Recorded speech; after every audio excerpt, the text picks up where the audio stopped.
Tigers, Bulldogs, Saints. Welcome to DC Blitz, presented by DeKalb County Insurance.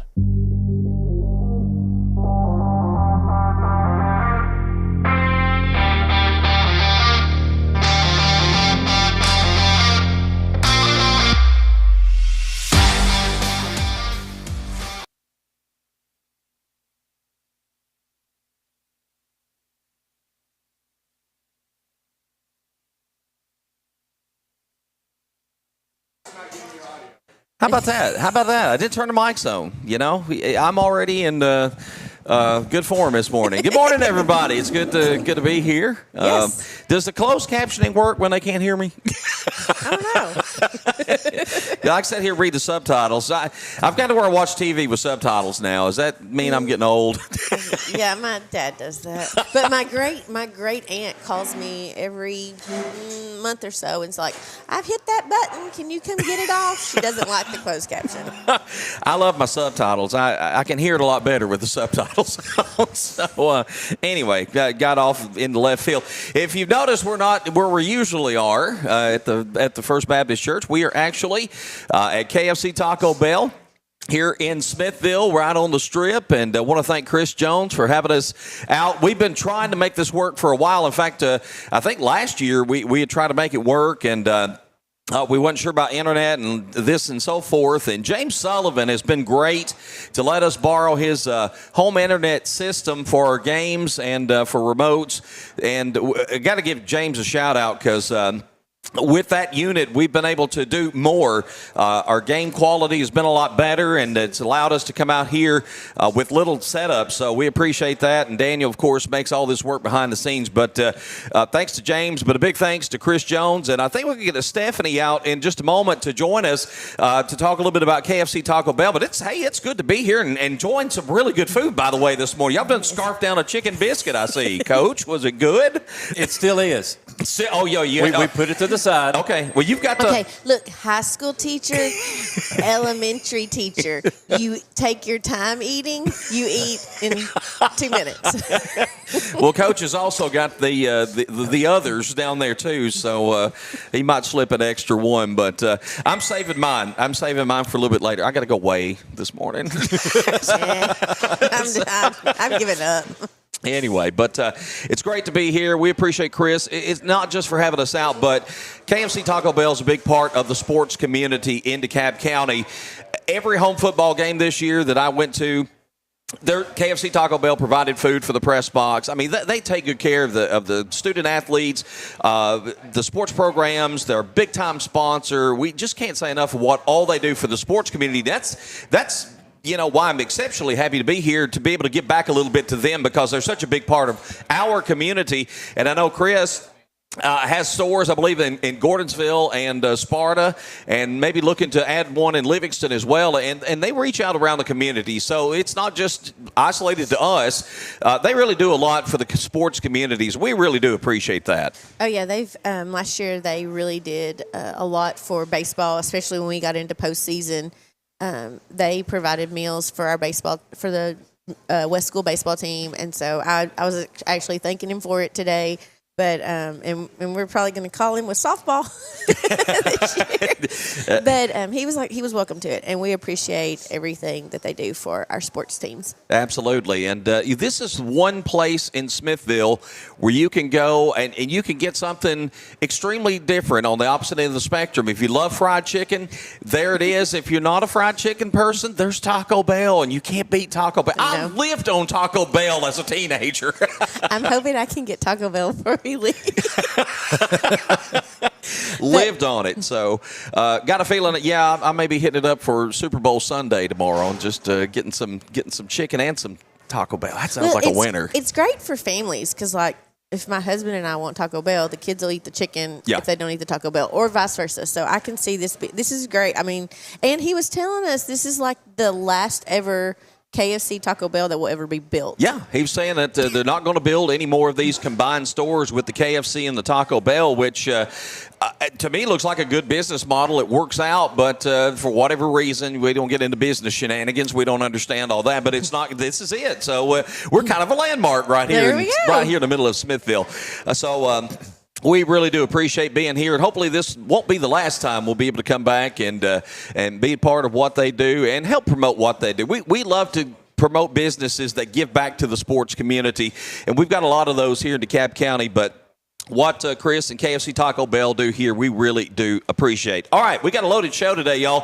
DeKalb West School basketball, they wrapped up their season on Monday night. Coach Megan Cantrell's going to be here, along with Aiden Garza. What do you call him again? Egger. Okay. All right. However you say that. I can't say it the way you say it. But anyway, Aiden's going to be here. Grady, Thomason, and Bentley Watley will join us around 9:20. 9:40, we're going to talk softball. So we'll go from basketball to softball. Mark and Amanda Prichard's going to be here to talk about the Lady Rangers. And we're also going to jump into some DMS softball. Amanda's the new head coach of the Lady Saints this year. Kelly's going to be the assistant. So with your play day next week, Kelly, it's hard to believe, but here we are to spring sports play days. We got a lot to talk about on the softball front today. Oh, yeah, we're super excited. And we've actually got us a media person now. He's doing all kinds of stuff for us for our Facebook page. Yes. So go out and join. I can't remember the name. I barely know my own name. I cannot wait for Kelly to interview herself. I'm going to so ask really anxious. good questions. It's going to be great. Really good questions. We could do that, do like a split screen and pre-record Kelly asking questions and then have Kelly answer questions on the other side of the screen. We can do that. We can make that work. I can see it. Yeah, Oh, yes. Absolutely. So we'll talk some softball coming up. Of course, we still have a lot of basketball going on. We'll hold on to the West School until next segment and talk with Coach Cantrell and the players about that. But it's been a busy week for DeKalb County High School, due in large part to the weather. They had, I believe, about 9 days in between games. They came back on Monday night, a game we did here on DC Blitz. Fortunately, they got back to playing in a non-district game. And I know you want to win every game. Go out there and give your best and all that. But we're really focused on the district games this time of year. And honestly, Kelly, I thought for DeKalb to have such a long layoff, it was kind of good to go out to take on a Cannon County and two good Cannon County teams at that, girls and boys, to kind of knock the rust off before getting back into district play. Yeah, I thought they did. They played well in spurts. Which is, like I said, you want to do, because I think they came back out the next night and were pretty successful against Central Magnet. So, I mean, no one wants a loss, but sometimes a good practice, a good practice against somebody else is kind of what you have to look at that. Yeah, and looking at that girls' game, it ended up 72-55. Coach, in the girls' game, it was pretty tight for a while. DeKalb County really went out. I thought they played well through the first half of the basketball game. What got them down the stretch, free throws really hurt them, and we could point specifically at Abby Alexander, who ended up with 29 points. She hits 10 in a row down the stretch, and you look at it's a final of 17 points. But, Coach, it was pretty much closer than that throughout the majority of the basketball game. It was a lot closer than that, Tom. Lady Tigers came out, and I was really impressed with the effort of Amy Tobit. She gives so much. Hannah Tobit, sorry. Amy does a good job sitting up there does cheering. a great job. Amy quit playing a long time ago. But, I mean, she's so energetic, and it's full speed, up and down the floor, and then within like 5 minutes, she's gassed because she's giving it everything she has, but she really pounded on the boards. That's the one thing that the Cannon County coach kept harping on in the first quarter, rebounding, boxing out. Yeah. And that's where DeKalb County took advantage. They got the lead. They maintained. They played very well in the first half, and I think a lot of the second half was the three ball that Cannon County was able to shoot and make. So DeKalb County, again, on the short end of a 72-55 score, but played well in the basketball game. Brooke Fuson continues her great offensive play of late. 18 points. She was our player of the game, Kelly. And Brooke, she's playing with a lot of confidence. That's the one thing, not just the shots going down, but you can see on the court how confident she's playing right now. I think that has helped her the most. I can really see a change from even the first of the season, but from last year to this year. Her just ability to be comfortable in her position and do her job. And she's not going out and doing anything spectacular, but she is, because she is she is contributing now on the offensive end. I think she did all these hustle. She always hustled. She always played good defense, but now she's brought offense to the board, and I think that's just making her a complete player. Coach, the boys' game, DeKalb County actually led at the half. I thought they did a good job kind of controlling the tempo, sustaining the momentum there in the first half of that basketball game. Cannon might have been a little tired. Third game in 4 nights. Coming out, they looked like at times their legs might have not have totally been there. They sort of reinvigorated themselves, though, in the second half, and I think really showed how good they were, or they are this season. Put the foot on the gas down the stretch and really just pulled away in a 77-59 win over DeKalb. First time out, Coach Agee played at Woodbury purely man defense and really did not have the foot speed, the quickness to stick with Cannon County. 2-3 zone, little half press, half court trap that they had run and really slowed down and set the pace in DeKalb County's favor, and that really threw Cannon County off of its game. But a good night. We mentioned Abby Alexander. Miles Alexander turns out with 25 points. Lucas Phillips also 25. Logan Duke had 15 for DeKalb County. We talked about how confident Brooke is playing. Logan Duke, I think, has stepped his game up in his senior year.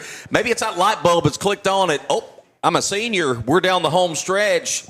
And he's going out there and giving it his all. I think Logan's been playing fantastic. He has. He's really picked up his game. He's become a senior leader that they needed. And not to say that John is not. John's doing a great job. He's just he's still mostly defense. He's not. His offense contributes have not been there. But he did step up and hit a couple threes, or 1 3, had some layups and stuff like that. But I really wish John would get going at the same time as Logan. And I think those two seniors could lead this team through a pretty good, through a district tournament at least and into the regions. Absolutely. Another player I want to talk about on the boys' side who's really started making an impact, Drew Cook, the sophomore post. He had 12 in the game. We selected him our player of the game. But Drew is doing some nice things for this basketball team, and we're seeing his minutes increase because of that. Some things he does in the post, he moves well. His footwork is good. And for a team that's kind of lacking in size, as DeKalb County is, Kelly, he kind of gives you that size element. He's been making a difference in the post for the Tigers. We saw him back against the Smith County, which they've got like a 6'4", 6'5" kid. And nobody's really been able to stop that kid. He's a tall, slender kid, can move really well. Drew came in and shut him down. He just kind of I don't know that he had basketball legs. Yeah. And when you don't get a ton of playing time, it's hard to come in. It's just like you was talking about Hannah. She came in and gave 5 minutes, and you think, well, you should be in shape. But there's a difference in being in shape and being in game shape. Right. It's just you can't replicate game shape. And so I think that's kind of Drew is getting in game shape now, and he's able to play a lot longer, and he's able to do so. But you're not going to move him. He is solid. Yeah. But he is not. He can move. Sure, he's got great, like you said, great footwork, and he can finish at the goal. He's finished some really good shots. He's left-handed. People aren't used to guarding. I love that he's left-handed. People aren't used to guarding lefties, and he's doing that. He's got that little baby hook. So I'm so impressed how far he's came this year. I can't wait to see the next 2 years. Coach, we talked a lot about the sophomore group, and I know, we've only got 3 seniors this year and a handful of juniors, but this sophomore group we put a lot of attention on because it's the biggest group of this team, but they're getting a lot of minutes when you start looking at the likes of Drew Cook. Elliot Barnes has been playing since last year. These sophomores are starting to step up. Hartley Hanna, I believe he's a sophomore as well. We've seen him get a couple of starts, and his shot is really starting to fall. If this young group can build that confidence that they seem to be getting, Coach, going with these seniors into the postseason, this DeKalb team could become a little bit dangerous. They can, and you look at the sophomore group from last year, and they're trying to fit. Yeah. What's my role? What can I do? Am I going to overstep a bound? Am I going to upset somebody or whatever? And they kind of continue to play hard. Barnes last year, a streaky shooter, big impact. I think it was the Watertown game was kind of a breakout game. Mm-hmm. He can hit the 3. But then they kind of focused on him, as AG has said, and he kind of had to find room for his shot. And so now he's doing that being a year older. So as they progress, that's only going to get better because their confidence is going to grow. Yeah. I want to go back to Drew for just a few minutes. And if you get a chance to watch the DeKalb County Tigers play in person, watch Drew and how he uses his body, because a lot of the things with the NBA or even college, you'll see how they're using their body to either back somebody down or kind of keep somebody off of the block, pushing them out. He does things with his body that the officials are not going to call for a foul. Yeah. But you're looking in person, man, that's a foul. Yeah. And he just knows how to do it. Whether he learned that from Dallas, I don't know.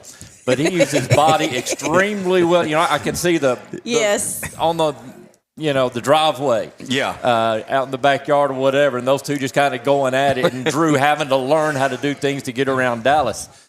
But he uses his body so well to get position and manipulate, and the left hand catches people off guard. Mm-hmm. It's going to be a group, especially with the freshmen kind of backing them up, of this year's freshmen. They're going to be really good in a couple of years. Speaking of, you may go into this more, I think, didn't Hartley Hanna have 5 threes the other night? Yes, he did. So, yes. I mean, I love his shot. I mean, and you don't realize this, when you go from high school to college, you have to have a quick release. And I was watching him, and I was like, oh, my gosh, he is getting that ball out of his hands so quickly. Yeah. And he's very proficient with it. And so I think that's going to be, I think he's probably going to – where they've seen Elliott all last year and they know he can do it, with them not seeing him. I think he's going to be a big key, and I'm loving that he's getting to play more. Yeah, he's getting more minutes. He had 15 to lead the team against Central Magnet. We'll talk about the district games from this past week more in the last segment. As we get into the district race, y'all believe it or not, this is the last week of the regular season. Can you believe that? It's come and gone, and a couple of big games for the Tigers, the Lady Tigers coming up. But we will look at the district race. I want to talk about those district games and some of the players who have stepped up for DeKalb County.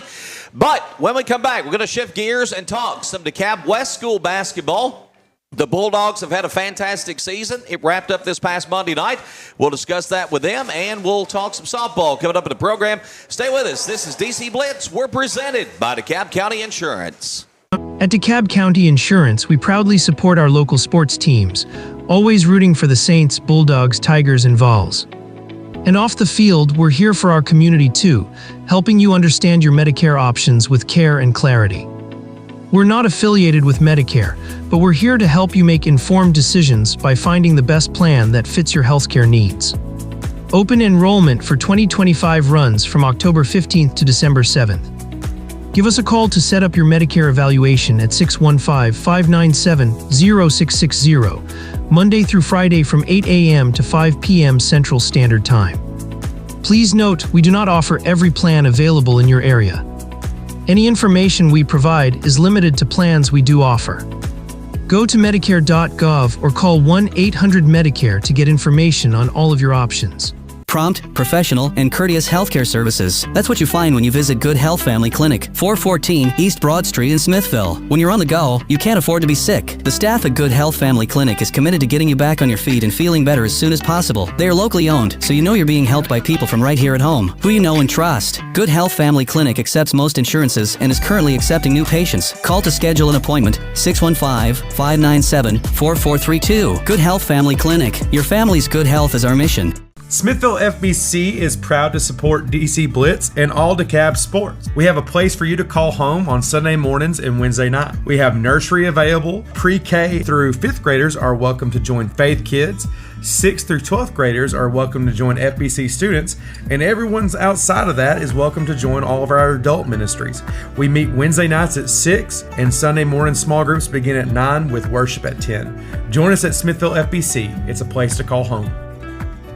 Home Services is your trusted partner for comprehensive excavation and septic solutions. With a combined 30 years of experience, our team of skilled professionals deliver reliable, high-quality work for both residential and commercial projects. We understand the unique challenges of Middle Tennessee's terrain and provide customized services. From basic excavation to complex septic system installations, we have the expertise and equipment to handle jobs of any size or complexity. Put us to work for you. Home Services, 615-597-6287. In the heart of Smithville, by the tranquil waters of Center Hill Lake, one name stands out in real estate: Lake Holmes Realty and the Tony Luna Group. With over 25 years of experience and a track record of over $100 million in local sales, Tony Luna is the expert you can trust. Whether you're selling your cherished home or seeking that perfect lakeside retreat, Tony's commitment ensures you'll get top dollar for your property. Call 615-210-9522 and take the first step towards your real estate success.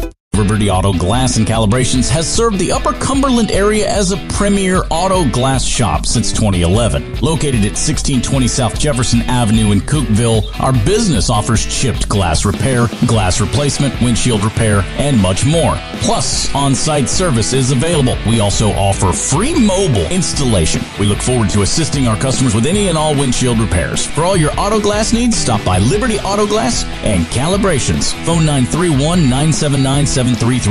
At Love Cantrell Funeral Home, we understand that this life is a journey filled with highs and lows. Just as every game has its final whistle, so too does every life have its final moment. When that time comes, Love Cantrell Funeral Home would love the opportunity to earn your trust. We provide compassionate care and professional services to fit your family's financial needs. Love Cantrell Funeral Home has been a proud sponsor of all DeKalb County athletics for over 65 years. Love Cantrell Funeral Home, where love is not only in our name, but also in our services. Care makes for better banking. It's what turns transactions into trust and customers into neighbors. At Wellworth Bank, we see the people behind the numbers, the families building futures, the dreamers starting new journeys.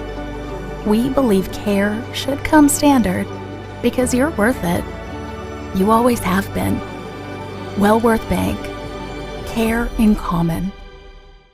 Ranger brake offers made in the USA, assembled in the USA, and world-sourced brake lines so that they can meet all levels of market demand. That helps them maintain a good, better, and best approach to giving customers the options they need to succeed with ease. Ranger Brake has a second-to-none qualifying process which ensures each and every product is certified before it's actually sold in the USA. By providing qualified products that are tested in the USA, Ranger Brake is doing their part to keep it safe out on the roads. Ranger Brake, proud supporters of all DeKalb County athletics. Smithville Church of Christ invites you to come worship with us. Smithville Church of Christ believes that God is a relational being who exists as Father, Son, and Spirit. That human beings have a created likeness to God which makes each of us eternally valuable. That salvation is the free gift of God, received through faith and expressed through confession, repentance, and baptism. That personal transformation, a process initiated by God's grace, gathers momentum as our will is increasingly brought into alignment with God's will. Come visit Smithville Church of Christ any Sunday or Wednesday night as we study together and worship our Lord. For 20 years, Southern Landscape Supply has been serving DeKalb County and the Upper Cumberland with everything you need to keep your lawn looking its best. From grass seed and fertilizer to top quality mowers and tractors, we've got you covered. And when it comes time for maintenance, our full parts and service department is here to keep your equipment running strong. Whether you're tackling the backyard or the back 40, trust your hometown experts at Southern Landscape Supply. Southern Landscape Supply, 611 Rich Froning Way in Cookeville.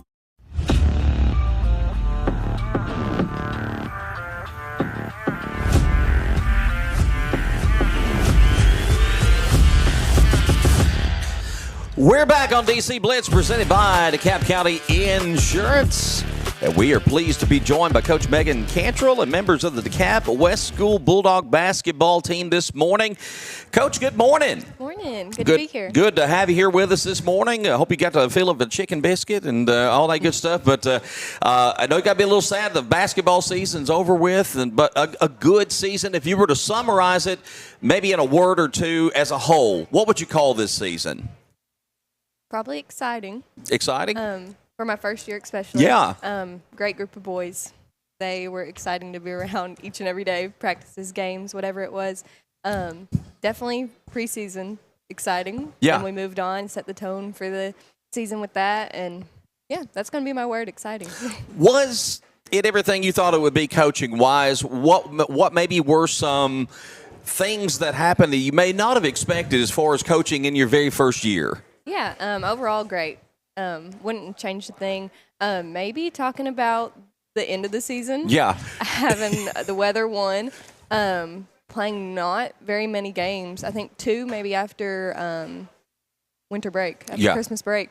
that hurt us, I think. We just lost some momentum, lost some conditioning that we had worked on. I don't know. It was overall very good. The end, I would just change. Schedule-wise, which you can't really do anything about that. Then we had the weather thrown our way. We still practiced like we were going to play when we didn't even know what was happening, but we made the most of it. So. I want to come back to that in a minute and just sort of talk about how that affected you with the breaks and some of that and dealing with the weather and all that. I want to go back kind of to the beginning of the season. You had a great showing in the Best at the West. You had a great showing at Forks River, kind of getting everything going before you really got into the meat of the regular season schedule. What did you think this team could accomplish this year? Oh, I could tell from when we started conditioning preseason that they were very determined. They were a great group of boys, that 8th grade group especially. They were very good at taking what I said and applying it and doing it. You could tell them to do something and they'd do it right away. Yeah. They're very willing. I think that as we went on, it was harder, obviously. We had a really good start, like you said, in the Best of the West. We were excited. 3 games in a row we won. We went to the Forks River tournament. Did not go our way, that's our 4th game in a week, so we were tired. Yeah. I think that was our biggest struggle, the games when we would have 3 in a week, trying to get over that. Right. Especially when you have 3 games, that takes away your practice time as well. But I think game time experience is a lot better than practice in some cases because it's just a different feel, different pace. You're matching up with different players. You can match up your top 5 against your next top 5, but it's not going to ever compare to being in a real-life game situation. Right. You had a 4 in a row. You reeled off there in December. It seemed like the team was playing really good basketball, but you closed out December a couple of losses there. Was there ever a time you felt like you had some adversity that you felt like might be difficult to overcome as your season went along? Yeah, I think so, especially because we didn't have – which we had a big team. We had 24 boys, JV varsity. But those 8th graders, that's who we were playing. Yeah. So trying to save our legs during those games, especially those long weeks I was telling you about, it was hard. Yeah. We would get in some – games where we would be up by just a few points or maybe down a few points, and we wanted to keep those starting 5 in, especially maybe sub 2 or 3 in, but it was hard getting others off the bench. Sure. We knew they were capable, but you don't want to mess up the routine and the flow of those that are out there and break up their pattern of what they're doing, especially when somebody's doing well, and you have guys out there that can lift them up, and they bring energy to it. Right. So that was definitely hard. You had 9 8th graders, and in a small school setting, having 9 8th grade boys is a lot. What would you say that stood out about that group cumulatively?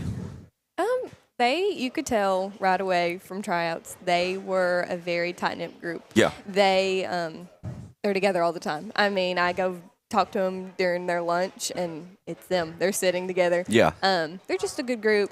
They're a very fun group. They have all very different personalities. But they're overall just a really good group. Fun. They work hard in the classroom and on the floor. So you can't beat that. Absolutely. We got 3 players with us this morning. Going to talk to Aiden, Garza, Bentley, Watley, and Grady Thomason. Guys, good to have you with us. And Aiden, I'm going to start with you. Leading scorer this year, you had some really big games throughout the course of the season. Talk about some of the work you've put in, because I know Kelly has talked about having watched you and the kind of work and extra time you spend. Just kind of walk us through what all you've been doing these last couple of years to improve your overall game. Well, Miss Kelly always told me to work on my left hand, and that was really my biggest problem on my first year. Yeah. And my only good shot last year was in the corner, and I was able to develop it from there. Yeah. I saw you drive to the basket a lot this year and drive with confidence. Was that something else you kind of worked on? Yeah. Like, there's a much bigger players than me, so I've learned if I could just go in there, going strong, I'm going to get the foul and try to get the N1. Working with your left hand, I think that's a difficult thing for anybody learning the game of basketball. Do you have any secrets or tricks that you would tell anybody out there that you put to use that worked for you to help you develop that left hand? Putting a plastic bag on the ball. Yeah. Make it more slippier. Okay. And, using cones, like picking them up, putting them down every now and then. How hard is it dribbling with the left hand and not looking down? Because that's all. I loved basketball growing up. I was terrible at it, but I never could get the left hand without looking down. How do you stay focused and not constantly look down like that? Well, not constantly look down, but the more you practice it, the more you get confident in using it. Mm-hmm. So the more I've used my left hand in game and in practices, till I get to a certain point where I could just get to the rack with my left hand and just finish it. Yeah. Well, you've had a great year for the Bulldogs, and you going on to the high school level to play? Yes, sir. All right. Bentley Watley is up next. And Bentley, when this season started, what did you think this team could accomplish this year? Oh, I thought we could have made it Jameson Hill. Yeah? Far into it. What happened there? I mean, you run up against a pretty good friendship team, but what was it about them that gave you some problems? They're a very tall team, aggressive team, got good defense. They hit their shots. They play good together. A lot of factors. Did you feel like the team maybe had some trouble with teams that had more size? I mean, for the most part, you guys are kind of a smaller team. Did teams that were bigger kind of give you problems? Oh, yeah, for sure. We're a very, smaller team compared to some, but, we still box out and rebound pretty well. Yeah. Take a look at the game against Salina the other night. It had been, quite a while since y'all played a game, but you really didn't have a whole lot of games after Christmas. Did you feel, though, still confident going into that game, or do you feel like some of that time off might have hurt you a little bit? Maybe a bit of both, but we were still confident in everything because we practiced some still. Yeah. Bentley, what's some things that you worked on in your game to improve, and what are some other areas that you would like to continue to see improvement in? I mainly worked on my finishing, getting stronger, getting in the weight room. Worked on my three-pointer, handles. I'd say working on everything. I need to get better at that. Okay. All right. Grady, you had a great season. I know you've stepped your game up a lot. What are some areas that you focused on in terms of working to make your overall game better? Over the offseason, I worked on my three-pointer a lot, and now I'm just focused on my mid-range and getting to the basket. I saw you, firing up some threes and really going out there and doing a good job with that. I could tell you had worked on that during the offseason. Your ball handling really well this year. I think you were one of, if not the leader in assists this year. Is passing something that you've worked on somewhat? Yeah, if I can see people down in the post, I'll just give them a bounce pass. I've worked on that quite a bit too. How tough is it when you're running point? You're kind of directing traffic, watching everybody. I mean, what's going through your mind then and trying to keep up and know where you want to put a pass at? What's going through my mind is to see the open person or, what's open. Is there a driving lane? Is there a shot? Is someone open? What kind of defense they're in. Yeah. It's just reading the defense and seeing what I could do. Defensively, what are some things, maybe some areas that you've worked on there? We talk a lot about offense, I know, but what are some defensive things that you've kind of worked on as well? Here towards the end of the season, I've been working on jumping the pass, getting the passing lane and try to steal it. Got some of those here towards the end of the season, but that's probably what I've worked on the most on defense. It's kind of hard when you got to have that anticipation, but you kind of get used to it, I guess, don't you? When you sort of see everything, especially from a point guard perspective, you really kind of know what to expect, don't you? Yes, sir. All right, Kelly, you want me to ask you a question, Kelly? Kelly has referred to Aiden as Edgar. Okay. All right, Aiden, why does she call you that? No. Grady. Why do we call Edgar? They came up with it when he played football for middle school, and everyone calls him that now. Okay. I can't apparently say it right, Aiden, because I don't know. Well, you have to go back and watch Men in Black. Well, I've seen the Men in first Black. one. And it's the lady, and she's like, I know Edgar, and that ain't Edgar. That's exactly how it was explained to me at basketball practice. I got you. So from then on, I still called him Aiden. And then, I don't know, we were in the middle of a game or something, and I got mad at him about something. And I went, Edgar! And he popped around, and I was like, okay, he listens to Edgar, so that's what I'm going to call him. And then they were just stoked that I would buy into calling him Edgar, because I'm not usually the fun coach. I'm the mean coach. Okay. Coach Fox was the fun coach. Yeah, so, I got you. But that's how Edgar got to be Edgar. Well, now, you know these boys. You've coached them and been around them, so I know you've got some good questions for them.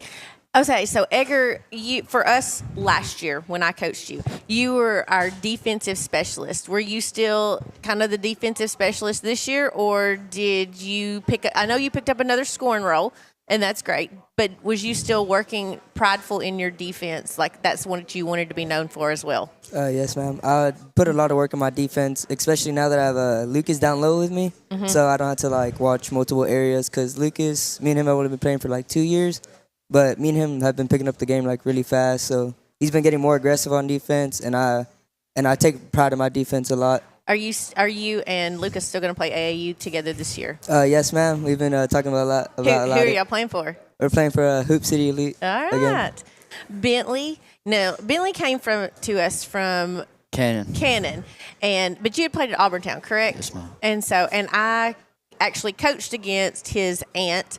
She's a really good basketball player, and so I didn't give him any slack when he came in. I was like, I know you're from a basketball family, and so being that now last year I fussed at you for what? Being scared. Being scared. So this year I noticed that you really had worked on taking the ball to the hoop and not being scared. How did you overcome that? Just get confidence, work on it, practice it. Yeah, but you can't just what'd you have to do? Did you have to go play some bigger kids or? Yeah, play tougher competition. And that helped out a lot? Yes, ma'am. All right. Now, Grady was the coach on the floor for me in 6th and 7th grade. Great, coachable kid. He listened to everything. Are you still having to coach on the floor? Yes, ma'am. Sometimes I do. It's mainly me and Jackson because we're the two guards. We mostly do the coaching on the floor. Who do you have to coach the most? Who are you having to get on to because they're not in position and they're not doing what they're supposed to? Sometimes on the press, Bentley, he likes to cheat up some. I got to tell him to stay back. You don't have to ever get on to Egger? Sometimes. On offense, yeah. What do you have to get on to Egger about? One time it was like best at the West. He got the steal, and he just threw it back, and it got back court. He did it like twice in a row. It was bad. What'd you tell him? I was like, you can't do that. You gotta keep going. Did that help y'all that Grady could be on the floor and tell y'all things? Yeah, it helps a lot that Grady could be on the floor with us. Yeah, it does. All right, that's all I got. That's all you got. Okay.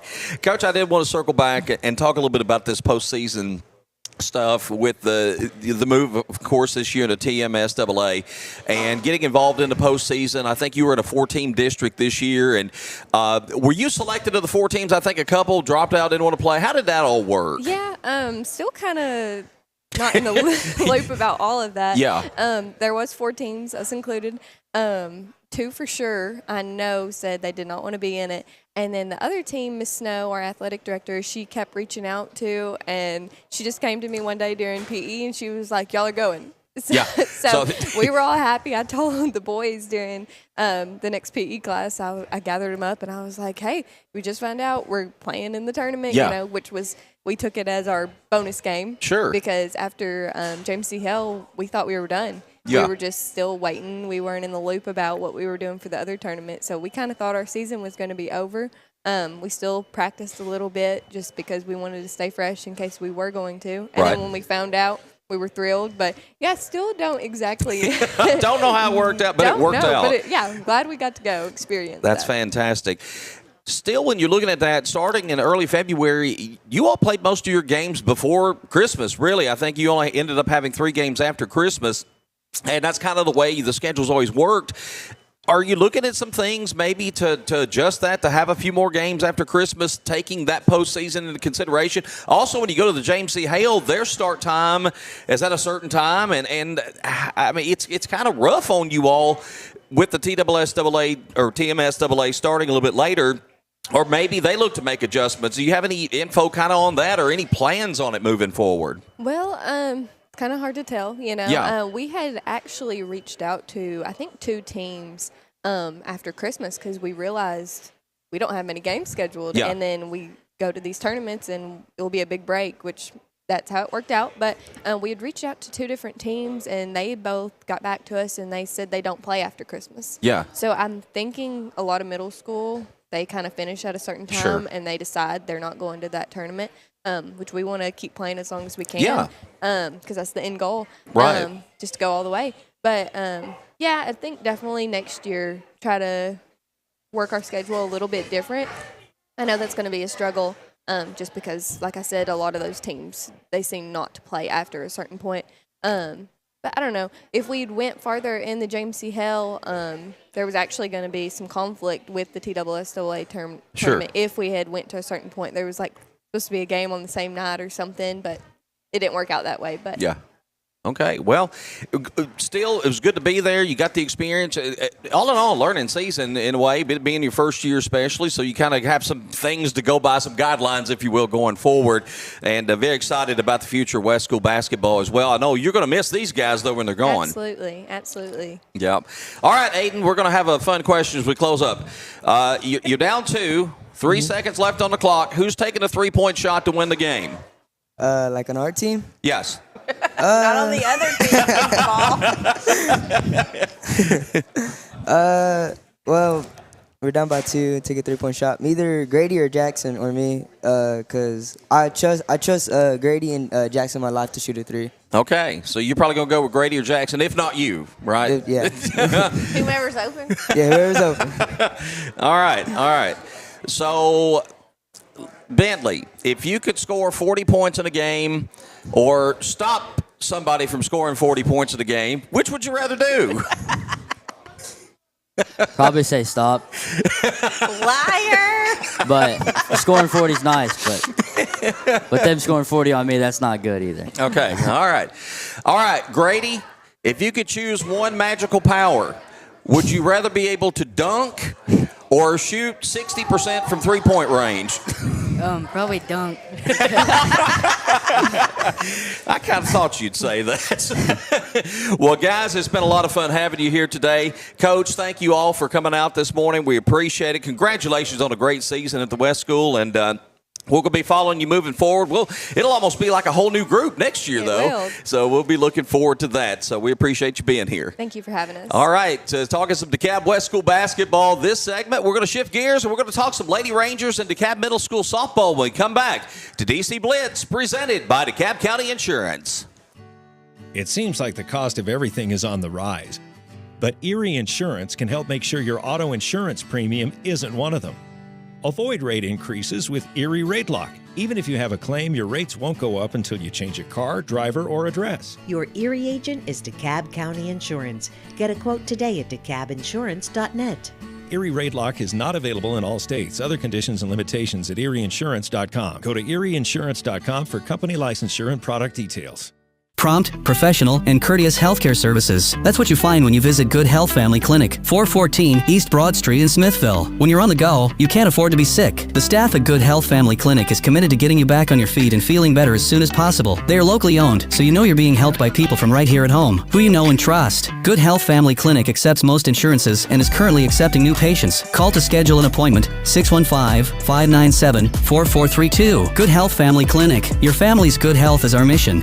Smithville FBC is proud to support DC Blitz and all DeKalb sports. We have a place for you to call home on Sunday mornings and Wednesday night. We have nursery available. Pre-K through 5th graders are welcome to join Faith Kids.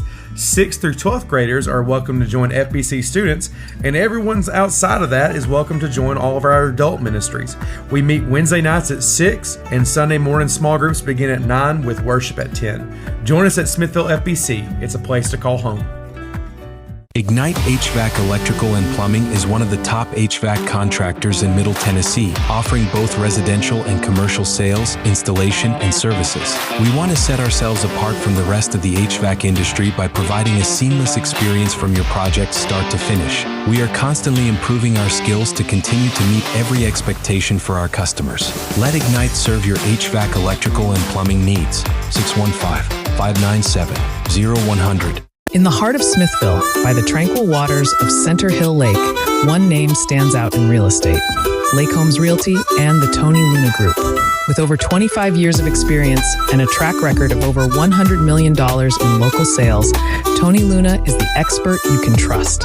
Whether you're selling your cherished home or seeking that perfect lakeside retreat, Tony's commitment ensures you'll get top dollar for your property. Call 615-210-9522 and take the first step towards your real estate success.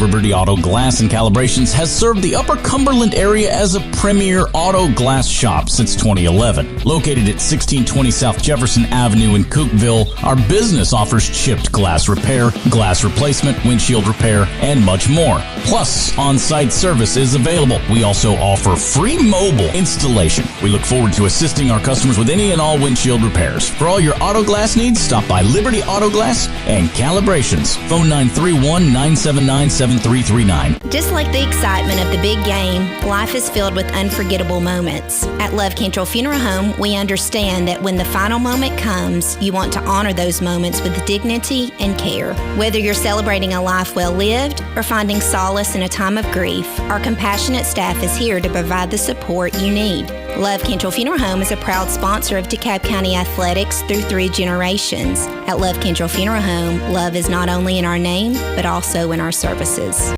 Care makes for better banking. It's what turns transactions into trust and customers into neighbors. At Wellworth Bank, we see the people behind the numbers, the families building futures, the dreamers starting new journeys. We believe care should come standard because you're worth it. You always have been. Wellworth Bank. Care in common. Ranger brake offers made in the USA, assembled in the USA, and world-sourced brake lines so that they can meet all levels of market demand. That helps them maintain a good, better, and best approach to giving customers the options they need to succeed with ease. Ranger Brake has a second-to-none qualifying process which ensures each and every product is certified before it's actually sold in the USA. By providing qualified products that are tested in the USA, Ranger Brake is doing their part to keep it safe out on the roads. Ranger Brake, proud supporters of all DeKalb County athletics. Smithville Church of Christ invites you to come worship with us. Smithville Church of Christ believes that God is a relational being who exists as Father, Son, and Spirit. That human beings have a created likeness to God which makes each of us eternally valuable. That salvation is the free gift of God, received through faith and expressed through confession, repentance, and baptism. That personal transformation, a process initiated by God's grace, gathers momentum as our will is increasingly brought into alignment with God's will. Come visit Smithville Church of Christ any Sunday or Wednesday night as we study together and worship our Lord. Bad Boy Mowers' legendary reputation for strength, performance, and value is now available with Bad Boy tractors. From mid-size to subcompact models powered by 22 to 35 horsepower water-cooled diesel engines, your tractor work just got real easy. On the farm, the ranch, or even around the house, Bad Boy tractors deliver power and durability all day, every day. Bad Boy tractors work with an attitude. Find your big boy tractor at Southern Landscape Supply, 611 Rich Froning Way in Cookville. Visit them online at thesouthernlandscapesupply.com.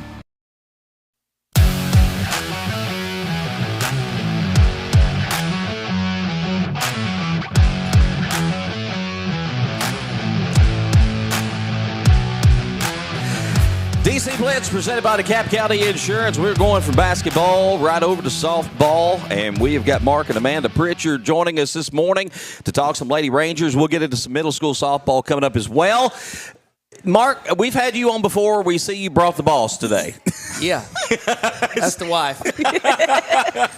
We also see that you have brought a belt, and I've got to... because everybody home's going to be sitting and staring at that, wondering what I'm going to ask you. What in the world? Well, the only reason we brought the belt today, we've got a bunch of these belts, but this one we just won at 1:15 a.m. this morning. So wow, it's fresh off the press. So. Okay, so tournament, I assume, and give us some details. We got to be in the know here. So last night's tournament was simply part of a winter series of USFA sanctioned softball, so United States Fast Pitch Association, and they play, which we're lucky about this, they play winter indoor tournaments at MTSU.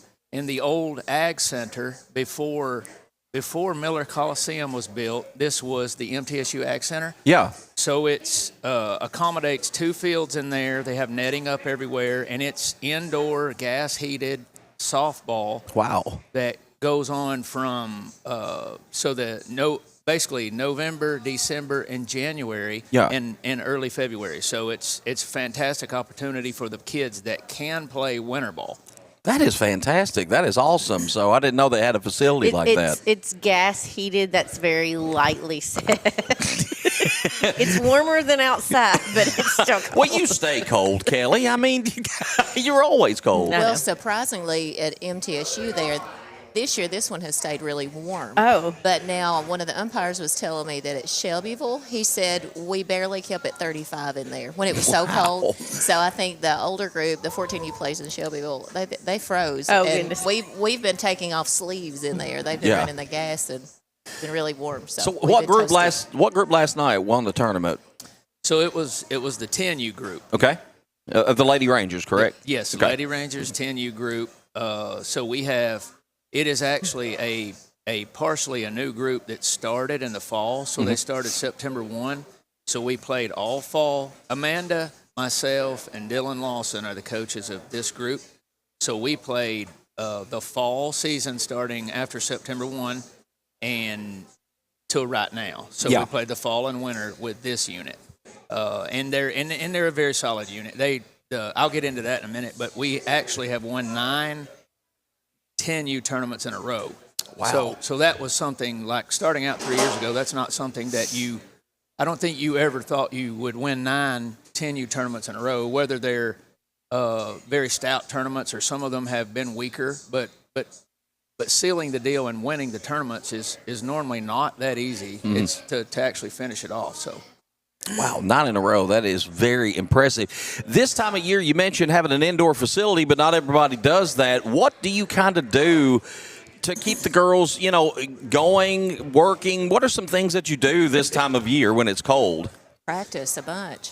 Yeah, so I think if we're talking about Lady Rangers, and we've been doing this for a little over 2.5 years, one of the things that I'm absolutely positively most proud of is when you start working kids this much and you start hearing, well, you'll burn them out. I think there is some magic oil to not burning them out. Yeah. Number one, they have to have fun.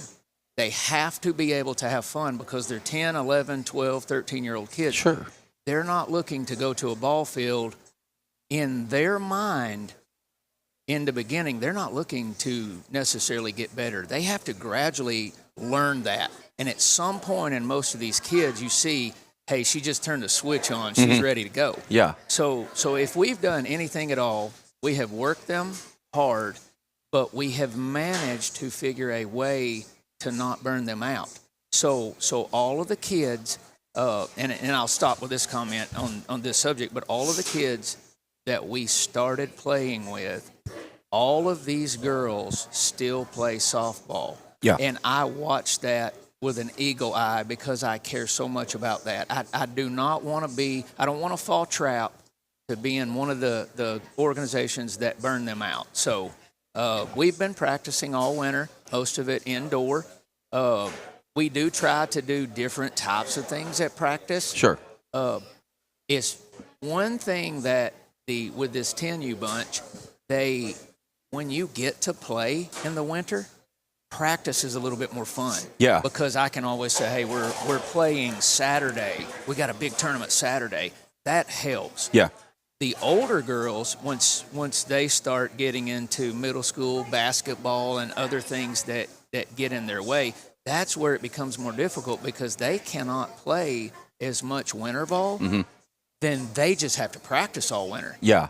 And all of a sudden, that's where you start meeting, the rubber meets the road. We're like, well, dang, I'm working a lot for this. But Yeah. I'd like to go play some games. Yeah. So that becomes a reality as they get a little bit older. Mark, what is one thing that you and Amanda do?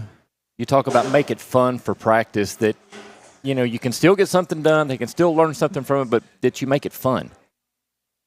So probably so when you're fooling with little kids or working with little kids, it becomes their fun and your fun are two different things. Because as you're working them and coaching them, you don't want to see anything except progress. And they want to be silly and goofy, and they will totally get sidetracked. So probably the biggest thing in practice that we've done or do to make fun is have competitions.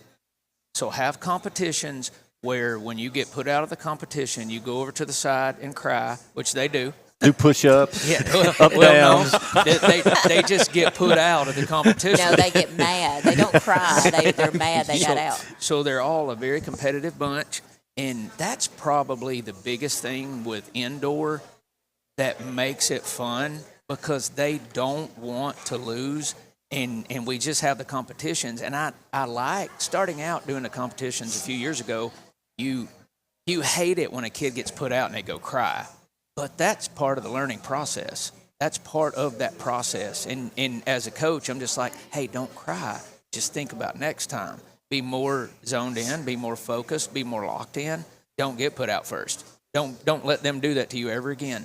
So I think that's probably the biggest thing. And I'll add that I think another is Mark is very good to the girls. It's not like he's mean or screaming at them or, he's supportive and cheers them on. And so I think they all feel comfortable and enjoy coming. They don't fear the coach or I'm going to get in trouble.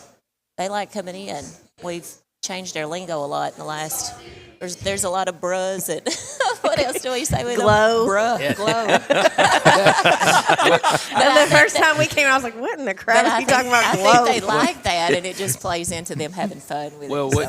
what Amanda's referencing there is, I'm not the type. I've grown into not being I'm not the type of coach where you have to yes sir me.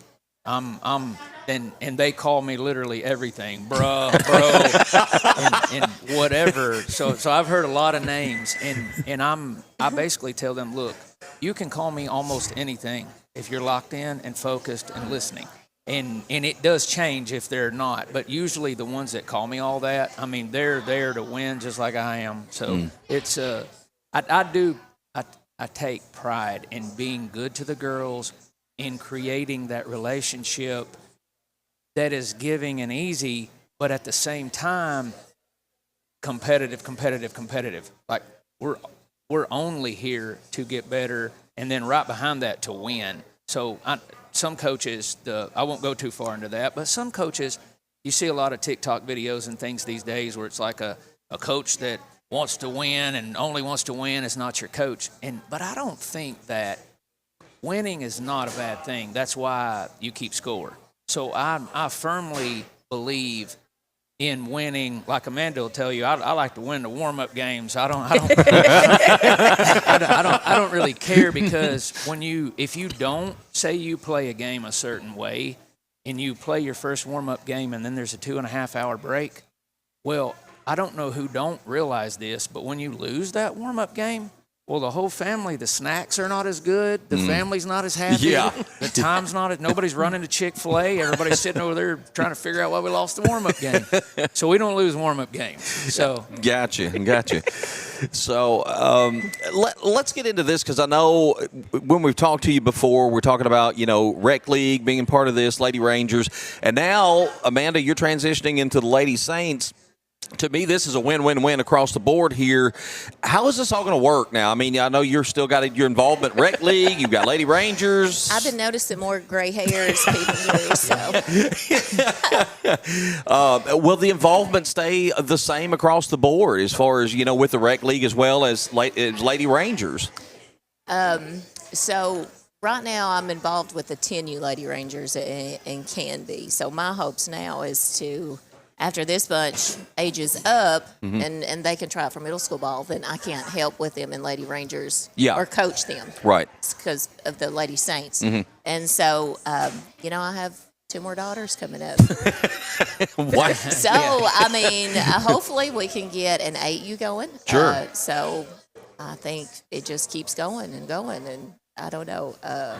We're busy, but I think we're enjoying it. Well, and I was going to say that next. I mean, you've got to have a lot of people involved in this to make it go, to keep it fun, like y'all were talking about. Who are some of the people that you've got involved that kind of, let's give them a shout out because there's a lot of good people working in this organization. So, yeah, I'll take that. So the 10U, Hand taken, yeah. the 10U coaches are myself, Amanda, and Dylan Lawson. The 12U coaches are Daniel Harrington, Charlie Trammell, and then Kelly did help them until her and Amanda started the Saints job. So there's ruling there with playing on the Saints, playing on a school team, playing on a travel team. Right. So they have to abide by those rules. We have a 14U unit right now that's coached by David Taylor and Jeremy Ashburn. And honestly, the last time I was on here, so we're 400 and something games into this now in several years, and that's a lot of experience quick. But I said, Pat, if there's anything I've learned is pat a coach on the back. Yeah. And that'd be a volunteer coach, paid coach. Coaching is something that you have to learn how to, I think we all do. You have to learn how to swallow everything. I mean, you have to take it right on the back, the wins, the losses. And what I always do in my house, Amanda and I, is we always try to stay in our lane one step at a time. We make and we keep moving forward and not listen to much noise.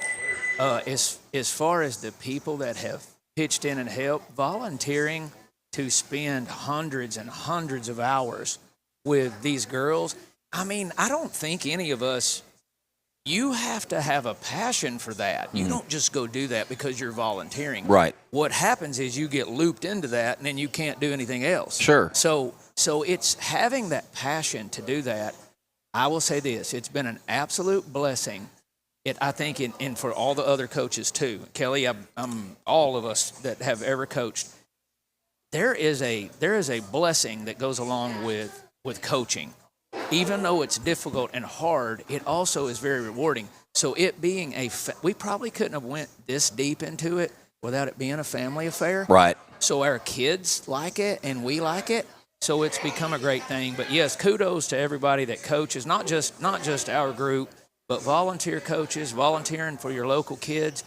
I mean, I think we do it because we love it, so we don't really need cookies for it. Sure. But it's also a good thing. It's also a very positive thing. So do y'all talk about at the dinner table, or is it? Oh, we do a lot. Half the time we're sending memes back and forth. I'll see something funny. Mark is the clean one. Mark is the cleanest coach cleanest softball coach I've ever been around in my life. He's wanting the girls to clean their helmets and everything like that, which I think is great. Yeah. I think it's great. But I'll send stuff of them maintenance in a field, and I'm like, here's Mark, man. Yeah. Oh, my. So let's transition into Lady Saints here, man, as you take this job and with Kelly helping out. I guess a lot of these girls you're going to be working with, you've already coached, right? Yeah, so I was excited about this because several of them are Lady Rangers, but I feel like I know most all of them from rec ball. Sure. They've been there rec ball. So if I didn't coach them in Lady Rangers, we've coached them, played them, whatever in rec ball, and so it's like we know these girls. Yeah. And so I felt comfortable going there. I'm like, I already know them. It's great. So having already worked with them, kind of taught them, stuff like that, how much of an advantage will that be now on the middle school level? Do you think some of the terminology is going to be the same? I assume just things that you've worked on. Is that going to be a big benefit going into this middle school job?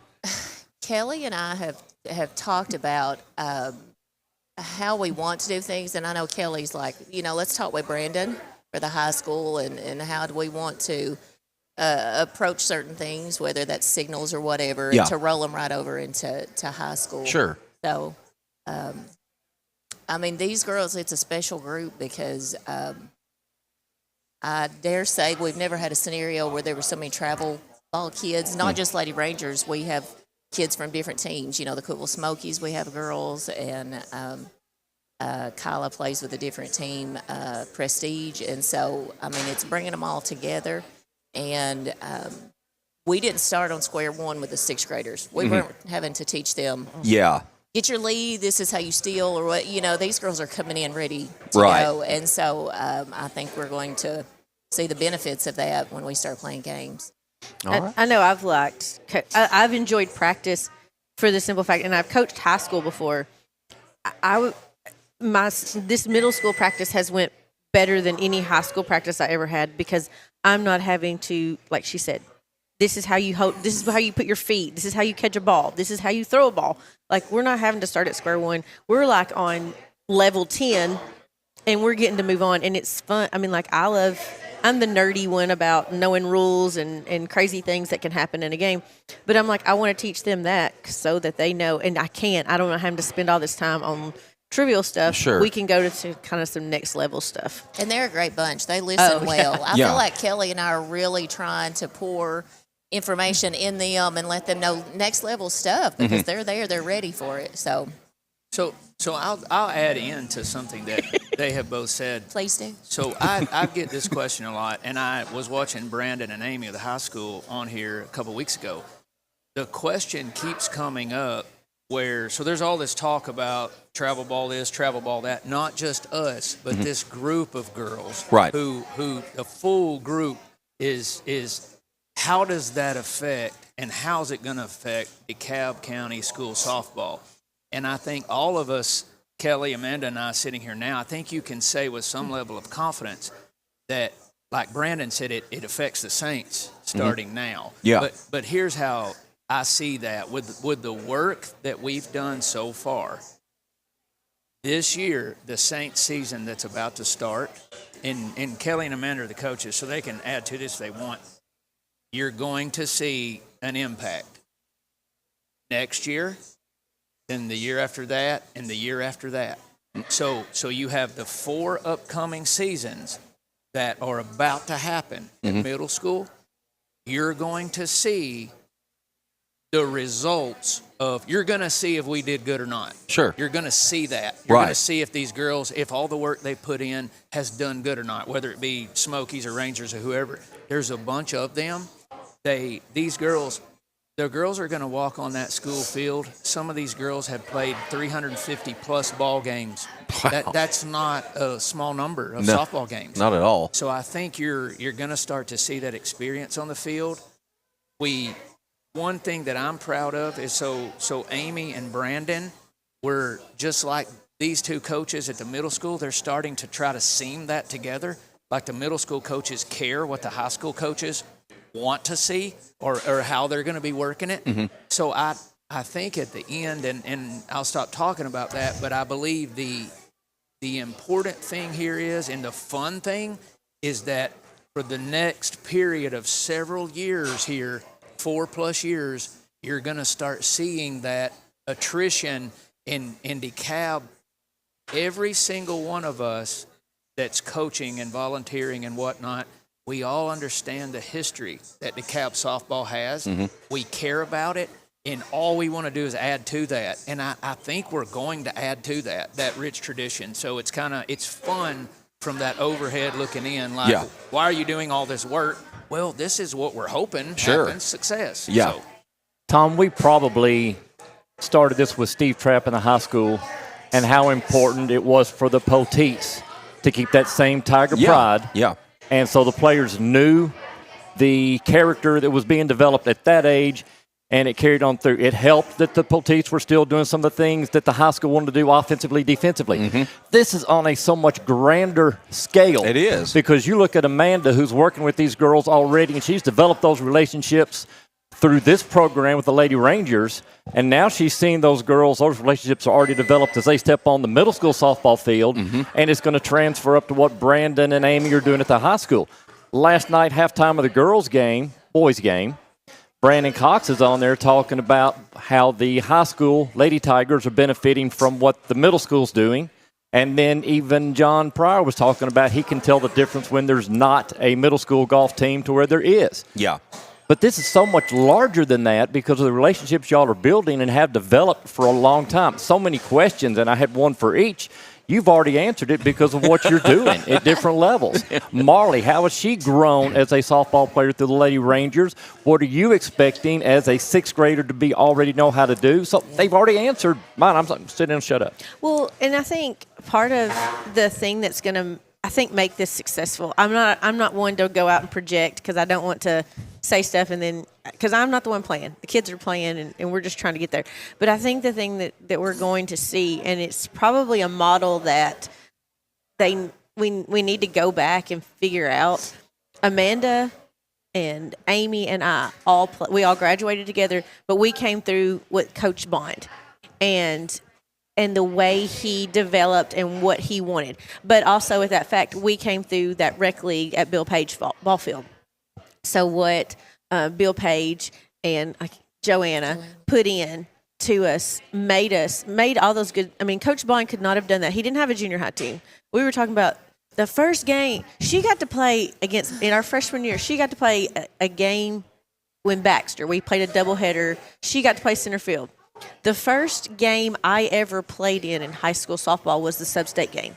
Like that was her second game. Wow.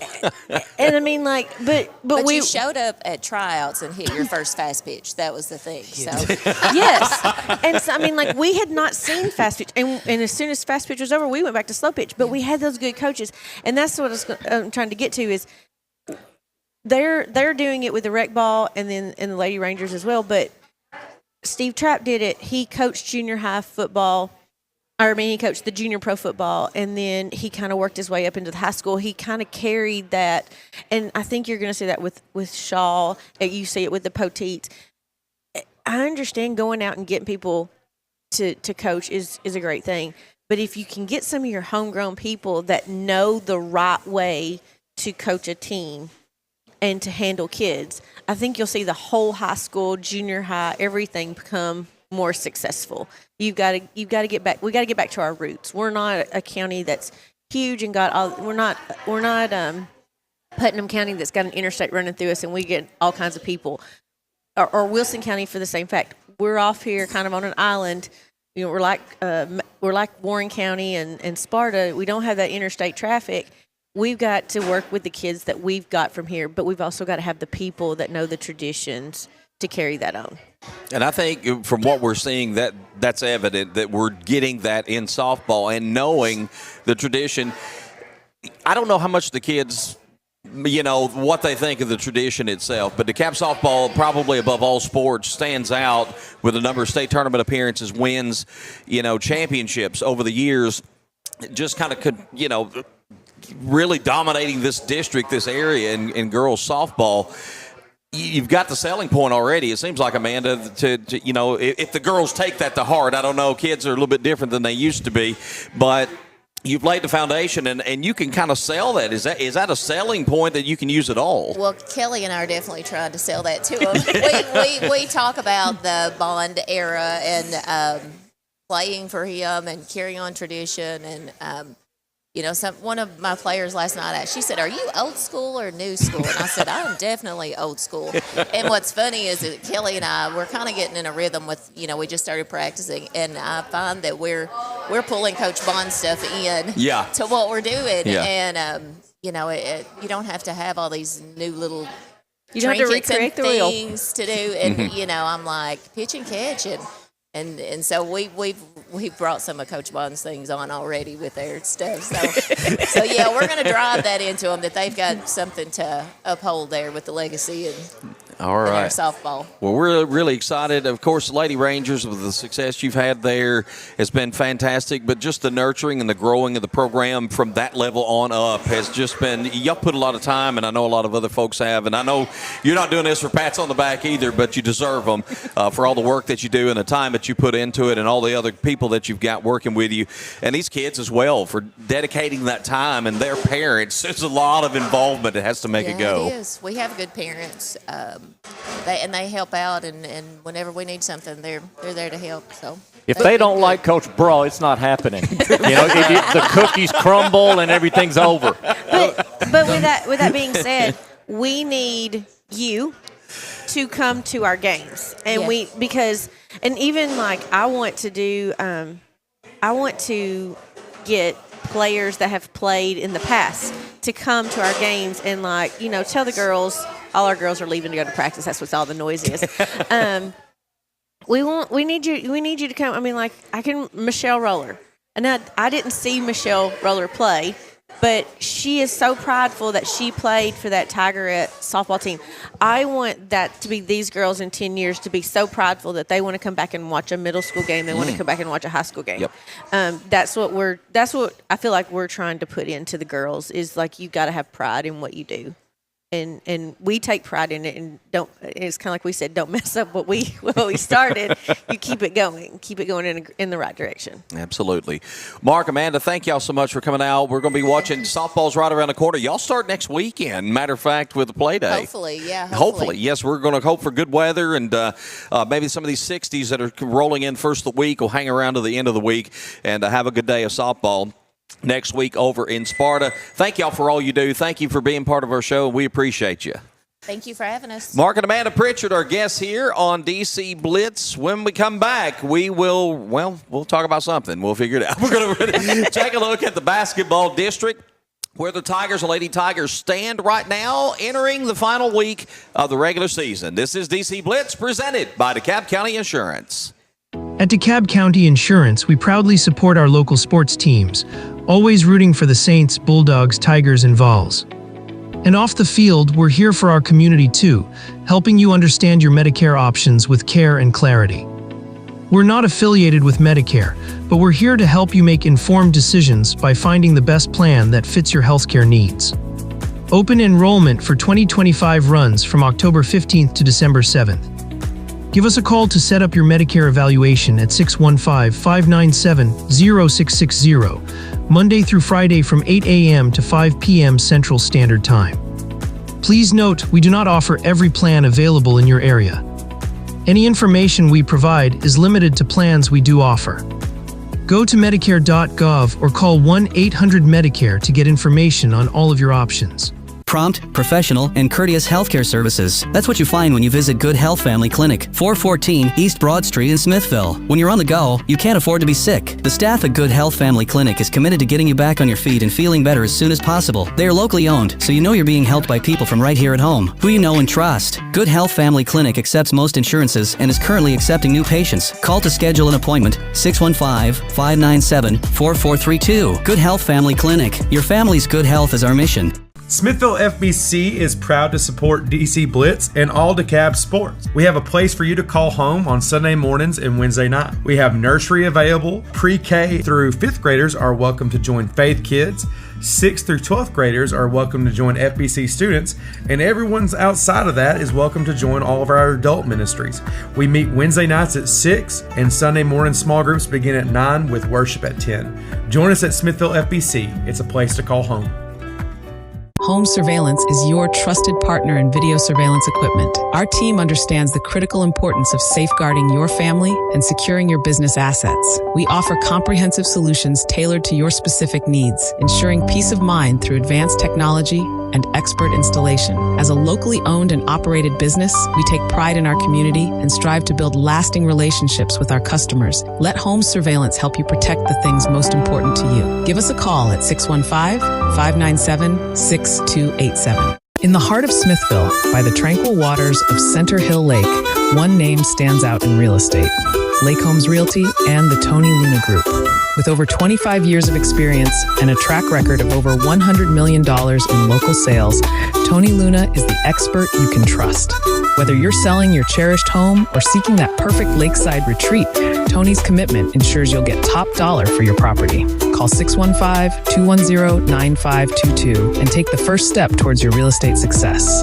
Liberty Auto Glass and Calibrations has served the Upper Cumberland area as a premier auto glass shop since 2011. Located at 1620 South Jefferson Avenue in Cookeville, our business offers chipped glass repair, glass replacement, windshield repair, and much more. Plus, on-site service is available. We also offer free mobile installation. We look forward to assisting our customers with any and all windshield repairs. For all your auto glass needs, stop by Liberty Auto Glass and Calibrations. Phone 931-979-7339. At Love Cantrell Funeral Home, we understand that this life is a journey filled with highs and lows. Just as every game has its final whistle, so too does every life have its final moment. When that time comes, Love Cantrell Funeral Home would love the opportunity to earn your trust. We provide compassionate care and professional services to fit your family's financial needs. Love Cantrell Funeral Home has been a proud sponsor of all DeKalb County athletics for over 65 years. Love Cantrell Funeral Home, where love is not only in our name, but also in our services. Care makes for better banking. It's what turns transactions into trust and customers into neighbors. At Wellworth Bank, We see the people behind the numbers, the families building futures, the dreamers starting new journeys. We believe care should come standard because you're worth it. You always have been. Wellworth Bank. Care in common. Brain Your Brake offers made in the USA, assembled in the USA, and world-sourced brake lines so that they can meet all levels of market demand. That helps them maintain a good, better, and best approach to giving customers the options they need to succeed with ease. Ranger Brake has a second-to-none qualifying process which ensures each and every product is certified before it's actually sold in the USA. By providing qualified products that are tested in the USA, Ranger Brake is doing their part to keep it safe out on the roads. Ranger Brake, proud supporters of all DeKalb County athletics. Smithville Church of Christ invites you to come worship with us. Smithville Church of Christ believes that God is a relational being who exists as Father, Son, and Spirit. That human beings have a created likeness to God which makes each of us eternally valuable. That salvation is the free gift of God, received through faith and expressed through confession, repentance, and baptism. That personal transformation, a process initiated by God's grace, gathers momentum as our will is increasingly brought into alignment with God's will. Come visit Smithville Church of Christ any Sunday or Wednesday night as we study together and worship our Lord. For 20 years, Southern Landscape Supply has been your hometown lawn care source in DeKalb County and the Upper Cumberland. From mowers and tractors to seed, fertilizer, parts, and service, we've got all your lawn care needs covered. Plus, we have the top name brands available, from Bad Boy to Hustler, Shindaiwa, Red Max, and more. When it comes to your lawn, don't play around with the rest when you can have the best. Southern Landscape Supply, your neighbor in lawn care. 611 Rich Froning Way in Cookeville.